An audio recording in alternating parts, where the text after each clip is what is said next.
আসসালামু আলাইকুম। আমি আজকে নওগাঁবাসীর পক্ষ থেকে একটি ভিডিও দিচ্ছি। এটা সবার জন্যই দরকার যে বর্তমানে আমরা ইলেকট্রিক ব্যবহার নিয়ে অনেক অসুবিধার মধ্যে পড়ে গেছি, আপনারা সবাই জানেন। বর্তমানে আমরা শুনতে পাচ্ছি যে আমাদের নওগাঁতে প্রিপেড মিটার চালু করা হবে। তো আমরা কেউ প্রিপেড মিটার ব্যবহার না করি এই জন্য, কারণ প্রিপেড মিটারে হচ্ছে অনেক রকম অসুবিধা জানা যাচ্ছে। তো আমরা নওগাঁবাসী একটা কথাই বলবো, সবাই একত্রিতভাবে আমরা এই প্রিপেড মিটারকে বন্ধ করার চেষ্টা করি। আমরা কেউ প্রিপেড মিটার ব্যবহার করব না।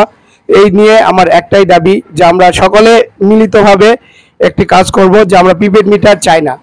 একদম এক দাবি, আমরা প্রিপেড মিটার ব্যবহার করতে চাই না, কারণ প্রিপেড মিটারে অনেক অসুবিধা চলে আসছে। ইতিমধ্যে যারা প্রিপেড মিটার ব্যবহার করতেছে তাদের মুখে আমরা জানতে পারতেছি যে প্রিপেড মিটারে অনেক অসুবিধা।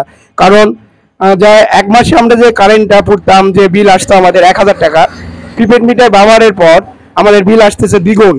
তো আমরা একটি কথাই বলবো, আমরা একইভাবে বিদ্যুৎ ব্যবহার করতেছি, কিন্তু প্রিপেড মিটার না থাকতে যে বিল আসতো, প্রিপেড মিটার আসাতে তার দ্বিগুণ বিল আসতেছে। তো আমরা সবাই এক হই, একসঙ্গে কাজ করি এবং এই ভিডিওটি সবার মাঝে দেখার সুযোগ করে দেন।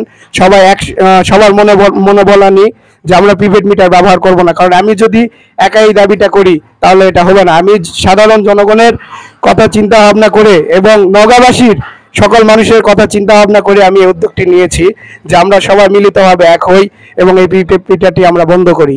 সবাই যদি সহমত হন অবশ্যই ভিডিওটি সবার মাঝে ছড়িয়ে দিন এবং সবাই একসঙ্গে আমরা লাইভে আসবো ইনশাআল্লাহ। এসে আমরা সবাই আলোচনা করব এবং একটি সময় নির্ধারিত করে আমরা সবাই একত্রিতভাবে একটি র্যালি বা একটি মানববন্ধন করার চেষ্টা করব ইনশাআল্লাহ। সবাই একসঙ্গে থাকলে আমরা এই প্রিপেড মিটারটি নওগাঁতে লাগাতে পারবো না ইনশাআল্লাহ। সবার এক দাবি, আমরা প্রিপেড মিটার ব্যবহার করব না।